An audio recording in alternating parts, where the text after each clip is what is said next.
안녕하세요. 작은 과일 가게를 운영 중인 30대 여성입니다. 처음부터 사업을 했던 건 아닌데 남편과 어머님이 이렇게 제 인생을 바꾸어 놓았네요.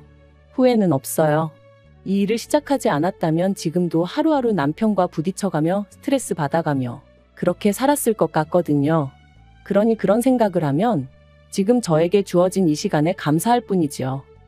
님이라는 글자에 점 하나만 찍으면 남이라더니 어쩌면 노래 가사도 그렇게 잘 썼는지 살다 보니 저에게도 남편은 더 이상 님이 아니라 남보다도 못한 사람이 되었어요. 하지만 편의상 일단은 남편이라고 부르겠습니다. 남편하고는 지인의 소개로 만났어요. 남편 쪽에서 먼저 결혼을 전제로 한 여자를 소개받고 싶어 했고 그 이야기를 전해 들은 제 지인이 다리를 놔준 거였죠. 저도 결혼 생각이 아예 없던 것은 아니기도 했고요.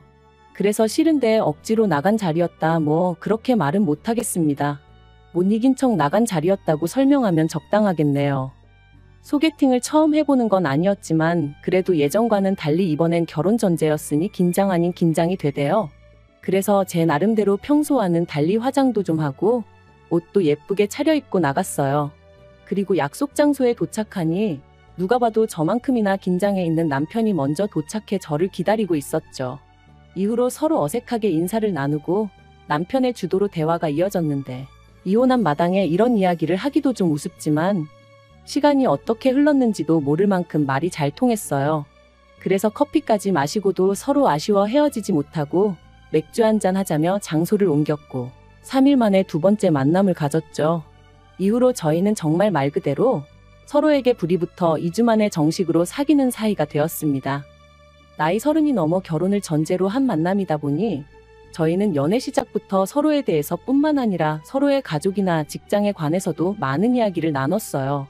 사실 친구들을 보니까 연애할 땐 서로 좋아서 서로만 생각하다가 결혼을 앞두고 이런저런 조건이 맞지 않아 헤어지는 경우가 종종 있었기에 저는 그런 실수는 하지 말아야지 싶었거든요.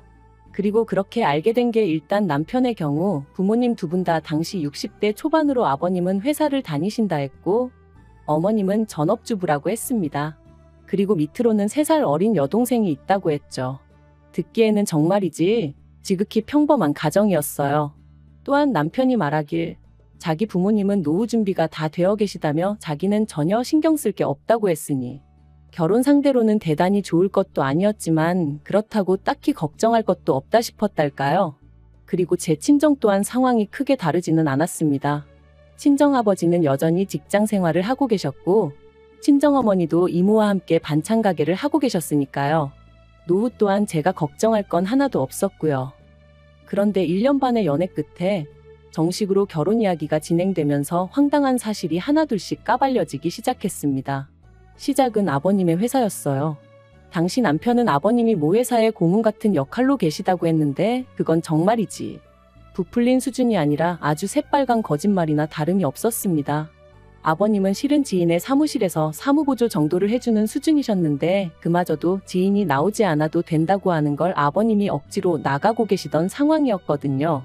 하지만 남편은 그저 아버님 자존심을 지켜드리고자 살짝 뻥튀기를 한 것뿐이라며 오히려 저더러 그 정도도 이해를 못해주냐고 적반하장으로 나오는 게 아니겠어요? 그래서 그럼 도대체 시부모님 두 분은 무슨 돈으로 생활비를 대시냐니까 그건 제가 걱정할 게 아니래요. 어쨌든 노후 준비가 되어 있는 건 사실이라며 자식들한테 손 벌리고 그러실 분들은 아니라면서 말이죠. 친정에서는 이 사실을 아시고는 솔직히 많이 황당해 하셨어요. 아버님의 직장이 문제가 아니라 남편이 어쨌든 고의로 저를 속였다는 게 문제라고 하시면서요. 하지만 나오던 결혼 이야기를 없던 일로 하고 헤어지라 말씀은 차마 못하시는 눈치셨습니다. 왜냐하면 이 일이 있기 전까지 적어도 남편과 저 두 사람만 놓고 보자면 정말 알콩달콩 예쁘게 잘 만났거든요. 싸워서 울고 짜고 하는 일도 없었고 게다가 남편이 저희 친정부모님을 뵙기 전이었음에도 불구하고 생신이면 케이크 사서 제 손에 들려보내, 명절에는 과일 보내. 나름대로 잘했던 건 사실이었으니까요. 그래서 저희 친정부모님도 비록 직접 만난 적은 없었지만 무척이나 좋게 생각하고 계셨습니다. 특히 친정아버지는 제가 결혼하면 사위를 아들이다 생각하고 잘해주시겠다며 정말 기대가 크셨고요. 그러니 실망하긴 하셨어도 헤어져라 소리는 차마 못하시는 눈치셨죠. 그리고 무엇보다도 저도 남편에게 실망한 건 사실이었지만 그렇다고 사랑하는 마음이 순식간에 사그라들진 않았으니 말이 나왔으니 말이지만 답이 그게 아닌 게 뻔히 보이는데도 잘못된 결정을 내리는 사람들 보면 사람들이 지 팔자 지가 꼰다 그러잖아요. 저도 사실 그런 사람들 중 하나였고요. 그런데 막상 저도 제가 선택을 해야 하는 입장이 되니까 머리로는 하나를 보면 열을 안다고 헤어지는 게 맞는 것 같은데 자꾸 마음은 한 번만 더 믿어볼까 그런 생각이 들대요. 그래서 결국 남편과 부부의 연을 맺었습니다. 하지만 제 선택을 후회하기까지는 정말 오랜 시간이 걸리지 않았어요. 결혼한 지 2달이 되도록 남편이 경제권을 넘겨주지 않아서 결국 작정하고 제가 따지고 들었는데 그제서야 남편이 실은 시부모님 생활비를 대드리고 있었다는 걸 털어놓았거든요. 그것도 1, 20만 원 수준이 아니라 한 달에 무려 100만 원씩이나 드리고 있었죠. 어이도 없고 황당하고 제가 이제껏 드린 걸 돌려받아 와라 그런 억지는 쓰지 않겠다. 하지만 앞으로는 그렇게 못 드린다 했어요. 그런데 남편이 자기가 드리던 걸 안 드리면 당장 시부모님은 어떻게 살라는 말이냐며 그럼 제가 모시고 살 거냐고 뻔뻔하게 나오는 게 아니겠어요? 그래서 노후 준비 다 되어 계시다고 하지 않았냐. 자식들에게 손 벌리는 분들 아니라면서 이게 말이 되냐 하니 이제 시부모님 연세 60 좀 넘으셨는데 어떻게 벌써부터 노후 자금을 쓰라고 하냐면서 자기는 그렇게는 못한답니다. 그럼 두 분 다 제대로 된 일자리라도 알아보게 하셔라. 특히 어머님은 어디 편찮으신 것도 아닌데 왜 집에 계시냐 했더니 그 연세에 어디 가서 일을 하시냐며 저에게 못됐다 하는데 정말이지 노후 자금을 쓰기엔 너무 젊고 일을 하시기엔 너무 늙었다는 남편의 문혼일을 도무지 당해낼 수가 없었네요. 그래서 결국 저희는 결혼한 지 3달 만에 네 돈은 네 돈 내 돈은 내 돈 말 그대로 반반 결혼 생활을 시작하게 되었습니다. 가뜩이나 얼떨결에 신혼집도 친정에서 해주셔서 이렇게까지 결혼하는 게 맞나 긴가민가 했는데 반반 결혼 생활까지 하게 되니까 솔직히 기분이 정말 별로였어요. 하지만 여기서 끝이 아니었습니다. 이제 와서 말이지만 아무리 사랑했던 사이라도 거짓말과 돈 문제로 자꾸만 부딪히니 마음이 빠르게 식어만 가더라고요. 그런데 정작 남편은 아무 일도 없었던 것처럼 행동을 하니 저 인간이 미친 건가 아니면 내가 못된 건가 싶어 자괴감도 심해져 갔죠. 하지만 어쨌든 이미 결혼은 했고 싸운다고 상황이 나아지면 모를까 오히려 스트레스만 더 심해져 갔으니 다른 부부들도 별반 다르지 않을 거란 나름의 위로를 하며 그렇게 결혼 생활을 이어나갔습니다. 그런데 그렇게 1년쯤 지났을까? 하루는 남편이 뜬금없이 식당을 하고 싶다대요? 식당이라니 할 줄 아는 건 라면 끓이는 것밖에 없었으면서 말이죠. 제가 뜬금없이 웬 식당이냐 그거 아무나 하는 거 아니다 했습니다. 그런데 남편은 어디서 뭘 보고 그런 확신을 얻었는지 자기가 기똥찬 아이디어가 있다면서 자기만 믿어라 어쩌라 난리도 아니었어요. 하지만 장사도 돈이 있어야 하지 남편이 얼마나 돈을 모았을 것 같지는 않았거든요. 그래서 그래 당신 마음대로 알아서 해 했습니다. 말로만 저러다 말겠지 설마 뭘 어쩌겠나 싶었거든요. 그런데 제가 남편을 너무 과소평가했던 모양입니다. 식당 이야기가 나오고 정말 2주도 안 돼서 남편이 회사에 사표를 썼다며 저한테 통보를 해왔으니까요. 아무리 반반 결혼 생활을 하고 있다지만 눈앞이 깜깜해지는 기분이었어요. 남편은 저한테 피해가는 일은 없을 거다. 오히려 제가 자기 덕을 보게 될 거다 하며 큰 소리를 뻥뻥 쳐댔지만 별 믿음도 안 갔고요. 그런데 이게 웬걸요? 회사를 관둔 지 2달 만에 남편은 보란듯이 서울 시내에 있는 식당을 인수했어요. 저도 말은 안 했지만 속으로 정말 깜짝 놀랐답니다. 그래도 원래 장사하던 가게를 인수했으니 권리금이랑 보증금이랑 못해도 몇 천은 들어갔을 것 같았는데 그 돈이 다 어디서 났나 싶기도 했고요. 하지만 알아서 괜히 골머리 썩느니 모르는 게 낫겠다 싶어서 굳이 묻지 않았죠. 초반에는 남편이 나름대로 기합이 바짝 들어가서는 아침 9시에 나가 새벽 4시에 들어오는 생활을 이어갔습니다. 그리고 그런 남편을 지켜보면서 저는 하마터면 거의 감동할 뻔했어요. 하지만 역시나 반년도 되지 않아 남편은 언제 그랬냐는 듯 점점 풀어지기 시작했고 급기야는 가게 오픈 시간도 자기 멋대로 바꾸는 거예요. 그래서 제가 그렇게 장사하면 손님들이 찾아오겠냐 한마디 했더니 그럼 네가 한번 해보던가 하며 버럭 소리를 지르는 게 아니겠어요? 어이가 없었죠. 내가 지더러 장사하라 그랬나 괜히 멀쩡히 다니던 회사는 때려치고 왜 나한테 화풀인가. 사실 가게 열고 나서는 그래도 남편이 열심히 하는 게 안쓰러워서 생활비도 3번이나 안 줬는데 제가 아무 말 안 하고 그냥 넘어갔거든요. 얼마나 없으면 저러겠나, 못 주는 사람 속은 오죽하겠나 생각하면서 말이죠.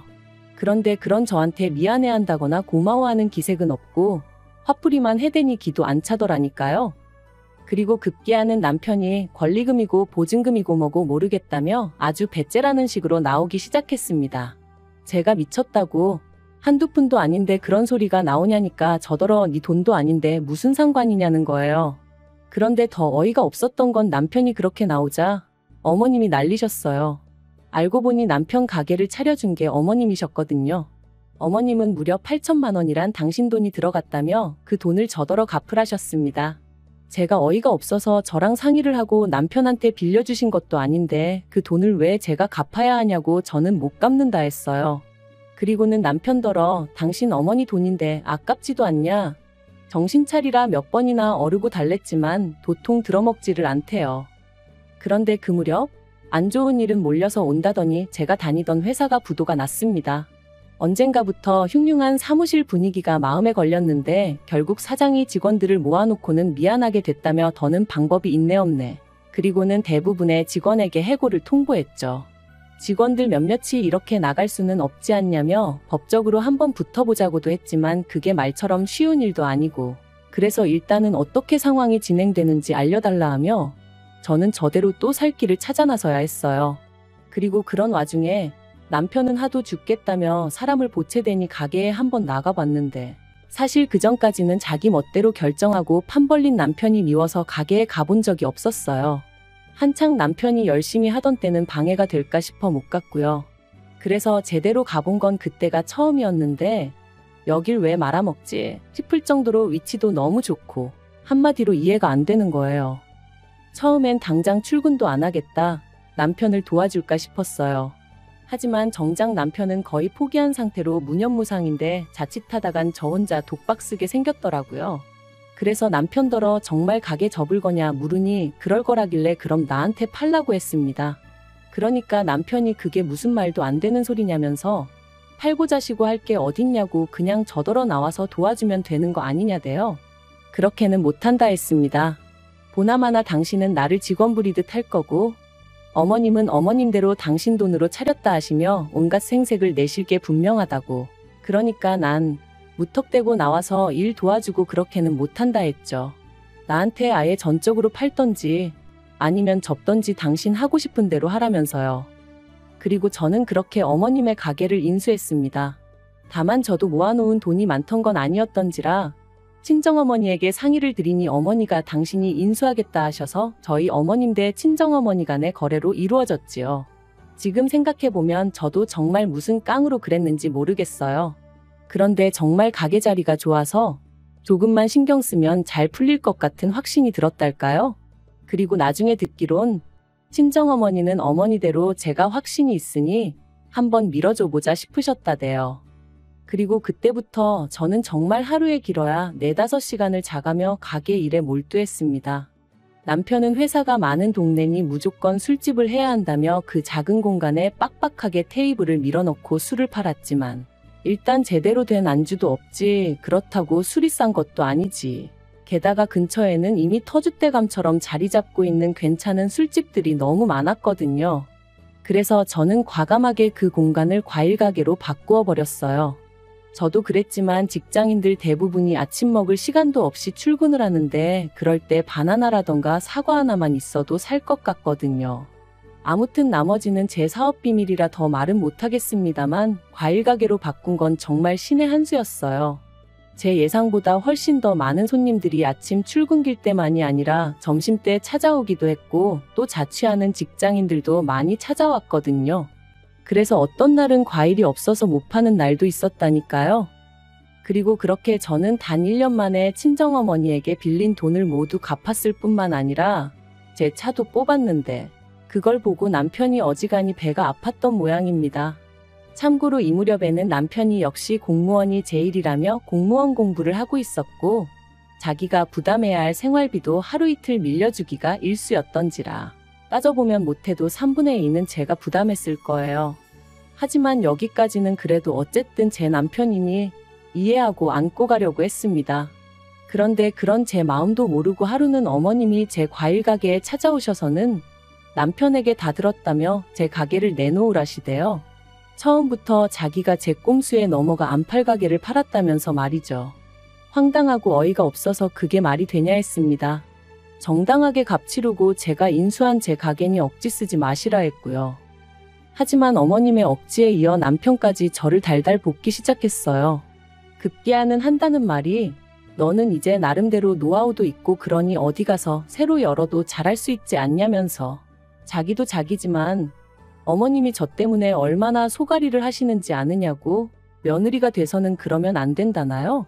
그리고는 며느리도 자식인데 어머님한테 효도는 못할 망정 이건 어머님 노후를 가로챈 거나 마찬가지네 어쩌네.